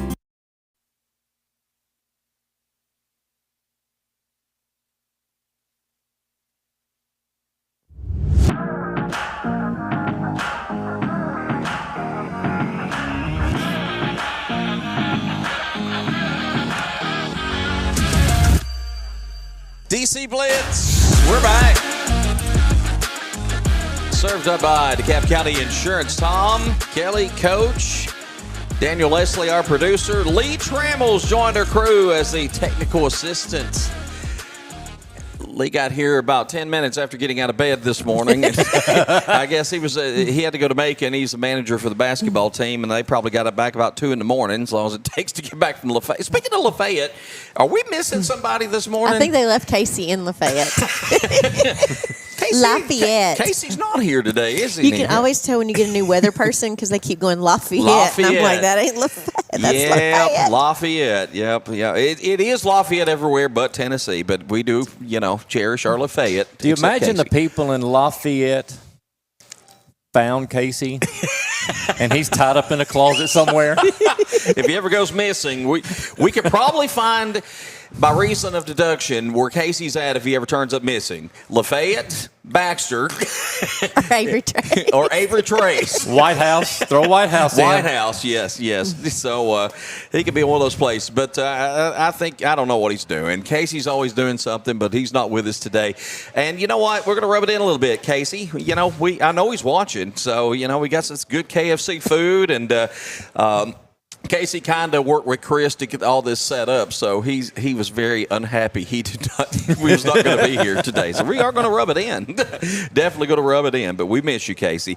I want to thank Mark and Amanda Prichard for stopping by, and we could have talked another hour with them just with all their involvement. There's so much involved. We barely touched Kelly Rec League, and there's so many divisions of Lady Rangers. There's just so much. With that being said, I think Rec League is open for signups right now. Okay. So, and I actually meant to ask about that, and of course, we kind of ran short on time, but their involvement and the people that work with them and the Lady Ranger program, the people who work with the Rec League, now it's going up to the Lady Saints. And again, the parents, the kids, there's so much involvement. You see it firsthand. I mean, when you say it takes a village, it does. It does. And like I said, Mark and them, they practice, I think, 2 days a week. And they hadn't had that set. And, I mean, you just kind of know. Like, you're going to have practice this day. Now, if you miss practice, it's not that big of a deal. I mean, but the girls don't want to miss practice. they legit, and like they said, he'll do these competitions at the end, and sometimes parents get involved, and it's funny because the girls are over there pouting, and they're mad, that's not fair, that you cheated, and we're like, you're still out. We kind of some hard love, but it's good because, like you said, they get over there and they cry, but then they get over it. Mm-hmm. It's the same thing when you play. You're going to get beat, and you can cry about it, but crying ain't going to make it any better. So they learn to get over it, and it really is a good teaching moment. Just having that keeping it fun element. You've coached football. You've coached basketball. I mean, it's not always easy to do that. I mean, especially football's a man's sport. I mean, we always think about that being tough and being tough is taught and stuff like that. But we're in an era. You both know as well as I do. If you don't do something to kind of change it up and keep their attention span focused on what you're doing, you're going to lose these kids real quick. Well, and I think there's a difference between coaching boys and girls, because I've coached boys for like the last 11 years, and the girls are like complimenting on me on what I wear. I'm like, you mean none of the boys ever complimented you on the boys could care less. But I really did. And being a female coaching boys, I had to approach that a different way. And these girls, it's been so much fun. I was kind of worried about it. I was like, I don't do girl drama, but I was like, it's been really fun. Like I look forward to going to practice, and I enjoy it. And I think, that being said, not that I loved my 3 boys that were sitting here, and I missed my basketball boys, but it was time for me to step away. I needed a change, and so softball has been a good change, and I'm looking forward to it. And I wish the boys the best, and I offer to help in any way I can with the basketball. But softball has been a good avenue to change into, and I think you got to respect coaches when they want to, like Coach Trapp. He felt it was his time. Mm-hmm. He went out on his terms, and that's what you need to let coaches do as well, because he may come back. I mean, he's not that much older than me, and he could still come back and coach, but sometimes you just need a break from it. Yep. So, any old boys ever call you bruh? No. Coach bruh. I really think the girls are like, one of the girls, because they're afraid of you. It was one of my West School kids that said the middle school girls were afraid of me. And I was like, why? I was like, I ain't done nothing. And they're like, they're just worried. And they've seen you coach the boys. I'm like, we are girls. I'm not going to coach y'all the same. Well, nevertheless, I just really admire what they are doing, what they have done, what they continue to do, and their passion for it. Really, it oozes. And I mean, and he said it took both of them to do it. Yeah. And you and I both have spouses that are. I'm sure Cheryl may have came to a lot of the football games, but my husband hates basketball, so he was not coming. So it is hard when if you can do it as a couple. You're not spending time with one of them. You're involved in. So I think I think Mark will be as many of our middle school games.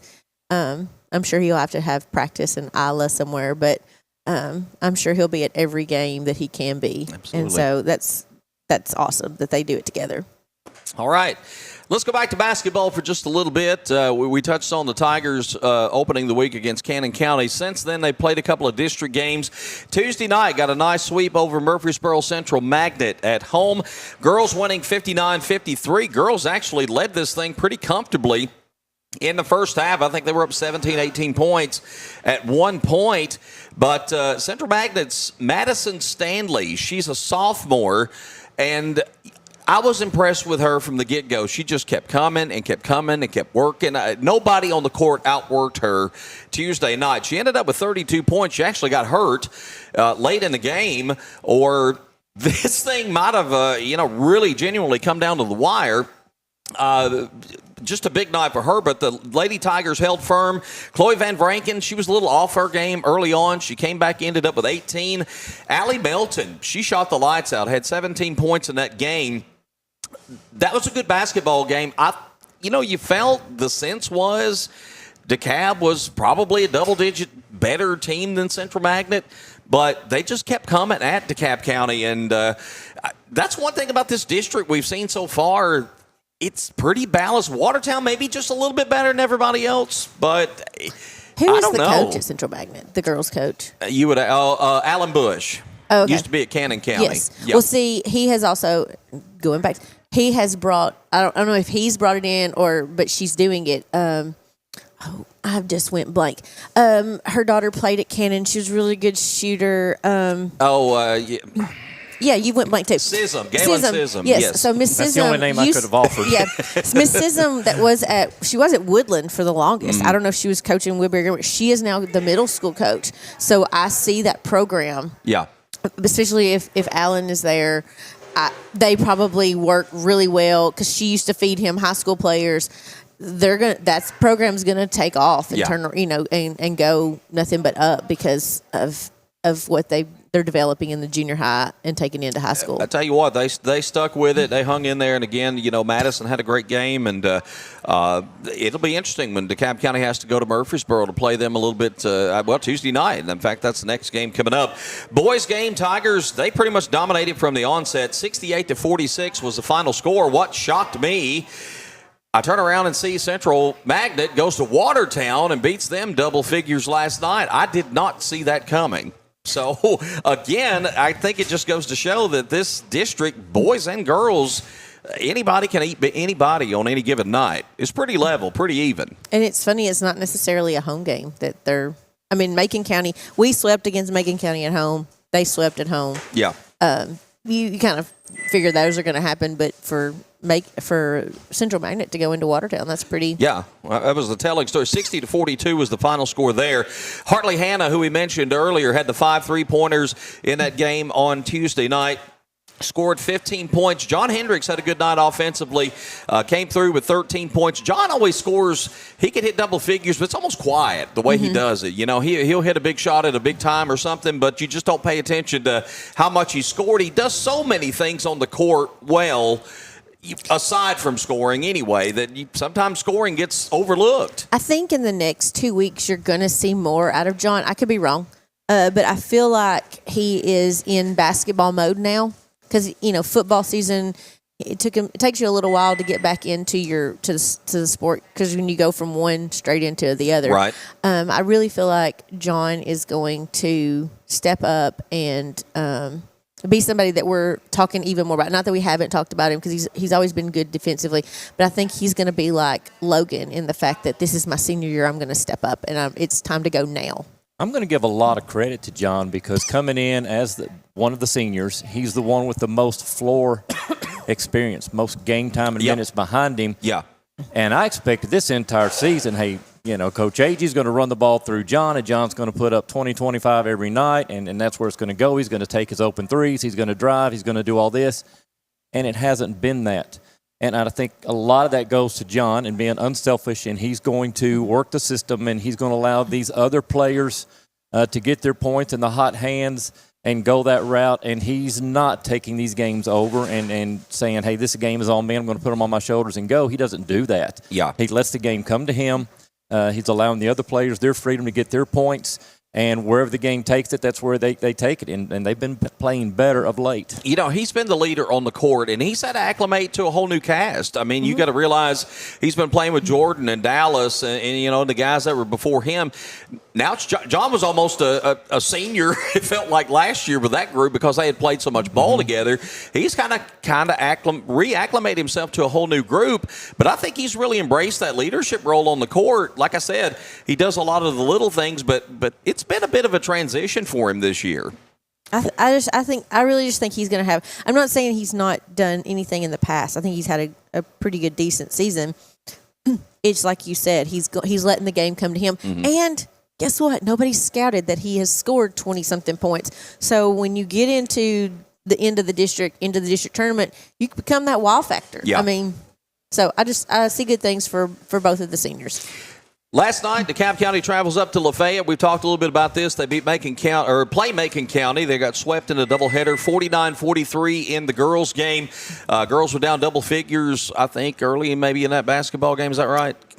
I don't know. Okay. Or you were talking about the boys were down double figures. I got my wires crossed. It was bad. Girls' game was close down the stretch there. A couple of injuries for the Lady Tigers. Don't know how significant. Jordan Agee, I know, went out of the basketball game hurt.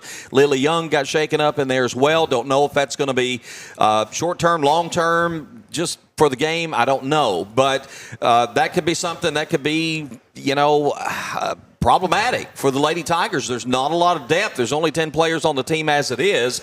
And those are two very important players to this Lady Tiger team. So if they miss significant time, adjustments, it's next man up. Somebody's going to have to step up in those roles for sure. Well, you've got Jordan, who's your ball handler. And then you're going to a plan B, which is never a good option. Yeah. And then you're looking at Lily, who's one of the three rotating, as your post player with Barton and Tobit. So if those two can't get back, it's going to put a major whammy on what Coach Alley wants to do. They basically play 8 people, and you've just took 2 of them out. So now you're down to a 6-man rotation. And in that 8 people, 3 of those were post players that were kind of rotating. So, I see that Allie Milton may have to step up with ball handling. That's not probably what she wants to do, but she may have to step up and be a ball handler. Van Franken already is, but that kind of takes them out of the offense that they want to run if she's having to handle the ball. So, they're going to have to – at least they have 3 days. They have, Saturday, Sunday, Monday to prepare if one of them can't go, or at that fact for them to rest. Absolutely. And again, we don't know the extent of the injuries. We just know that both missed some time last night due to injury, and hopefully we'll have an update on that by the first of the week. How does it all shape up district-wise? Macon County boys with a 5-point win over the Tigers last night. This is after the Tigers beat Macon by 6 or 7, I think, at Smithville. So, again, it looks pretty even. When you look at the girls' side of the district, Watertown sitting there 4-0. They've got a 2-game lead over DeKalb County. There's only 6 district games, so Watertown's only got to win 1 to clinch that number 1 seed. But, again, top to bottom, it looks pretty competitive. I think going into the district tournament, it's going to make things interesting. The tournament is at Watertown, so maybe that does give the Lady Purple Tigers a little bit of edge on the girls' side. I was kind of impressed with the players they had when they played DeKalb, but I didn't feel like they had their best night in that game against the Lady Tigers. I've watched them play the past 3 seasons as far as 8th graders, like younger kids. So I know what they have. Yeah. I don't know how that's translated into who's still playing, who, decided to do volleyball or something else.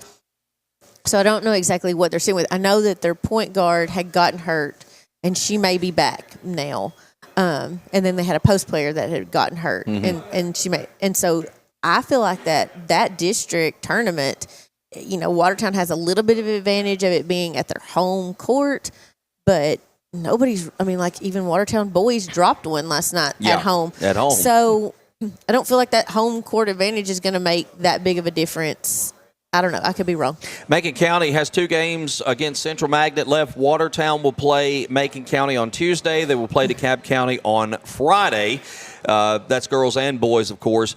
So some things are going to shake out here in the next week. On the boys' side of things, there's a tie at the top of the district standings. Macon County and Central Magnet are both 2-1. DeKalb County is a half game out at 2-2. Watertown is a game and a half out at 1-3. So a lot of shakeup could happen this last week.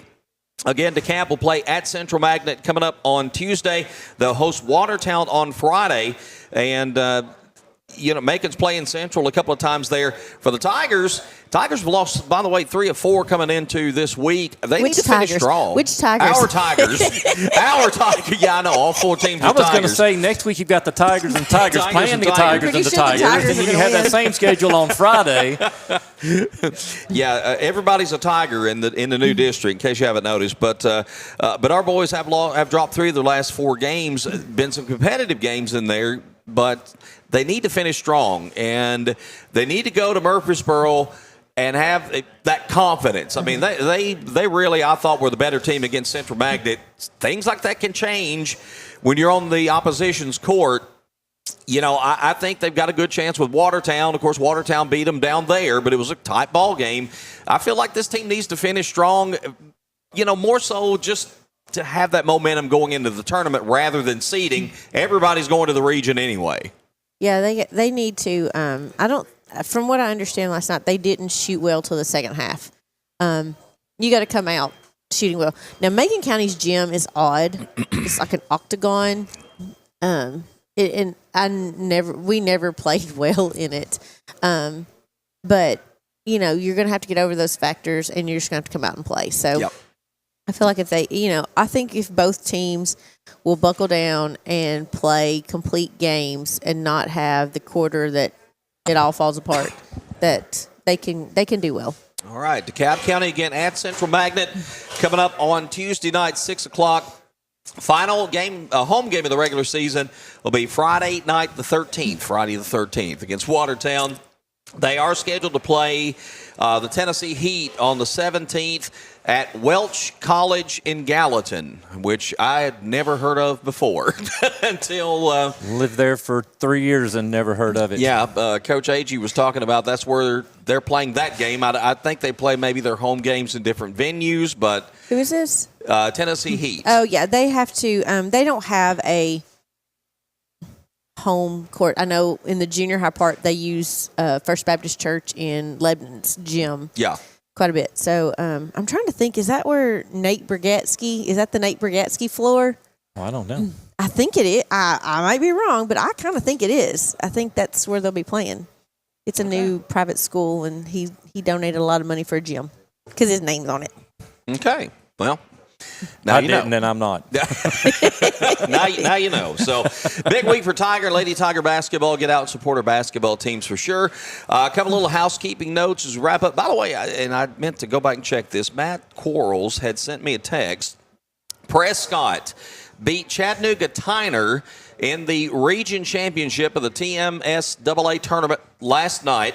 Tyner was 23-0 coming in. Prescott's gotten hot, and they've beaten Avery Trace, knocked them out, or not, am I thinking Avery? Yes, knocked them out. And in beating Tyner in this game, they will play in the sectional today at J.T. Moore Middle School in Nashville. That would send them on to the Final Four. So they've made the Final Eight, Prescott over in Cookeville. And the team that won our district tournament put out our Saints, of course. And they've got a chance, with a win today, to head on to the state championship next week. So I think Cruz Martin is playing his best basketball right now. I think that team is just they're all playing really well right now, and to have beaten Avery Trace in the district tournament, not maybe a surprise because they've beaten them once, but now they've beaten them I think 3 in a row, putting them out of the postseason. That team is really playing some basketball. I say Cruz, but it was just like Matt said, Cruz, everybody was focusing on Cruz, so he was dumping to other players, and they were stepping up and hitting shots. So kudos to them. All right. Softball, as we mentioned, starting up next week with the middle school play day over at White County. And is it Friday and Saturday? It's Friday night and Saturday. I know I'm kind of disappointed. I want to go see Watertown DeKalb game. But, yeah, pray for no rain. Hopefully this week we get to get on our field. It's been too wet, too cold. So hopefully we can get some time on the field. All right. But we're excited. February 19th, the DeKalb County High School Baseball Chili Supper and Live Auction, which will be where? Community Center.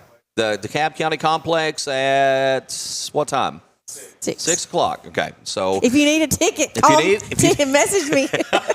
Kelly has tickets. They're $10. So $10. And that, of course, proceeds go to support the DeKalb County High School baseball team. So. Yes. And they've got their 50 inning fundraiser. 5:30. Okay, 5:30 on the 19th. 50 inning game is, I know it's different days, but. Hopefully that Saturday, the 20th. Okay, all right. They're going to start it. And then they'll finish it. I think they finish it throughout the week or something. I didn't really understand. All right. Okay. Want to say a big thanks again to KFC Taco Bell here in Smithville.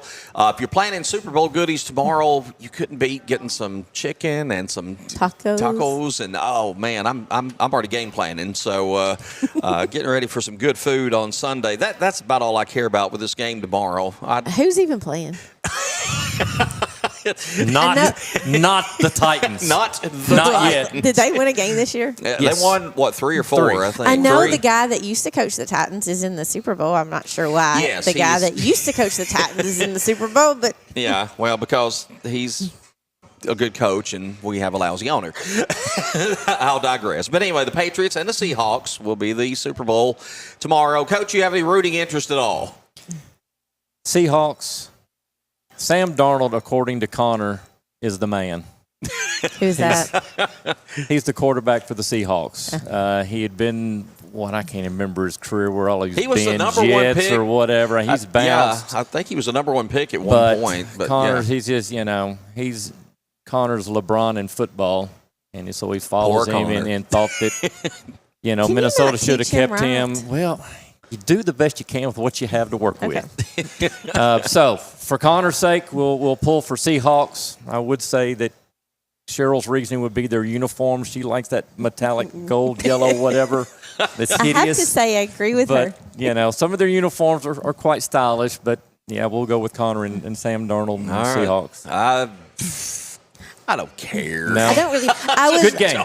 Good game, yeah. There's some history to go down. If is it Mike Grapel? Is that his name? Vrabel. Vrabel.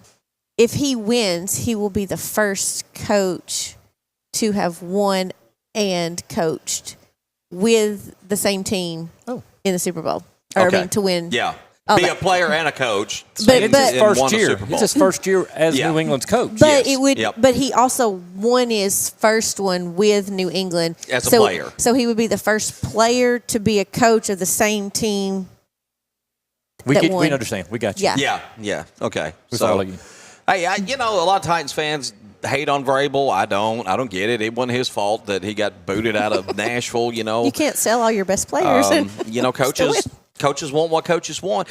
I was talking, Nathan Thomason and I were discussing this earlier. If he would have still been with the Titans and the Patriots came calling, he would have left anyway. That was his dream job. He wanted to be there. So I don't think it would have mattered. If he'd have got that opportunity, he would have won anyway. But if he wins, great for him.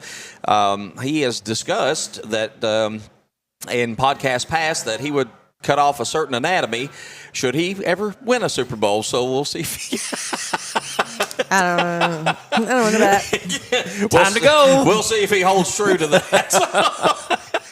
But coaches will say anything in the heat of battle, right, Coach Vance? Let's wrap it up for today, Coach. What you got? Final thoughts? Anything as we're out the door? Morning. This is the last football game until August. Oh, yes. Deep, dark depression. Yes. Gloom and misery. Yeah. It's okay. Softball season starts it's good. next weekend. I may become a Saints fan. There you go. All right, Kelly, what you got out the door? Just go out and support your local teams. As always, even your rec ball, support kids. Just go out and support kids. If you're a fan of any sport, just go out and support the kids. Yep. They don't care. They don't care. They don't care if they know you or not. Exactly. Do that. Please get out and support our local, especially during the spring sports seasons, because you got a lot of non-revenue sports that are going to be playing, and every dollar they're able to make at the gate will help more than you could ever know. There's not typically big booster clubs, and it's so much involved. Football and basketball, yes, they're your marquee sports. We all love baseball and softball, but not as many people tend to go to the games. I don't know why, because they're fun to watch. But get out and support and go, like you said, the rec leagues. Junior Pro is playing today up at Northside. Go up there and watch those. You don't think those kids love looking up there and seeing people in the crowd? The referees would love for you to go. But, hey, I will say this, too, when we're sitting here in KFC, because they're great to do stuff for the schools. Yes. Go out and support these business. You're going to see banners at baseball and softball fields. Go out and support those and tell them thank you. I've tried to tell every person that I've had trying to work on these banners, I thank you so much for supporting our girls. I don't know them, but I want to try to use their business. Yeah. And go out there and, when you're going in, I know my mom does this like everywhere because she works with the fair at the DeKalb County Fair. And she'll say, thank you so much for sponsoring the fair. When you're in there and you've seen them at your child's game or whatever they've donated to have a sign, go in and say thank you and support these local businesses, because without them, high school football could handle it on their own to an extent. But if we don't have sponsors like we don't make enough off our gate to pay our umpires. Yeah.